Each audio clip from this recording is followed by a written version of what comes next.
யாருக்கிட்டையும் வாங்காம தான் நடிச்சு நிகழ்ச்சிகள்ல மேடையில ஏறி இந்த மாதிரி மைக்க பிடிச்சு பேசி சம்பாதிச்ச பணத்தை தான் ஏழை மக்களுக்கு பயன்படுற 2வது ஆம்புலன்ஸ் குன்றிக்கு வாங்கி கொடுத்தார்.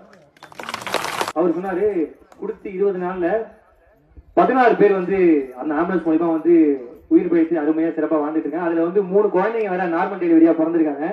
சோ அதை நினைக்கும் போது எனக்கு வந்து அதை விட நான் என்ன பெருசா ஒண்ணு பண்ண போறேன்னு எனக்கு தெரியல. காமெடி நிகழ்ச்சிகளை பண்ணிட்டு இருக்கும்போது எனக்கு வந்து காசு மீடியமா கிடைக்கும் பண்ணேன்.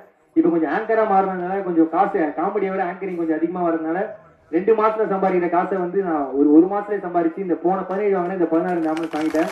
அவங்களுக்கு விவசாயத்துக்கு தேவையான இயந்திரங்கள்லாம் கொடுக்கலாம். ஃபார் எக்ஸாம்பிள் கடப்பாறை, மண்வெட்டி, காரச்சட்டி இதெல்லாம் கொடுக்கலாம். கிட்டத்தட்ட ஒரு 3 லட்சம் ரூபாய்க்கு ஒரு கொட்டேஷன் கொடுத்தாரு.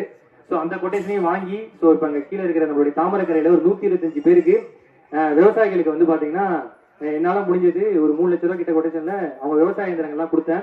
இது வந்து முடிஞ்ச அளவுக்கு நான் பண்றேன்னா எனக்கு அவர் வந்து இண்டஸ்ட்ரியில அறிமுகப்படுத்துறதுதான் காரணம். சோ அவர் இல்லைன்னா நான் கிடையாது.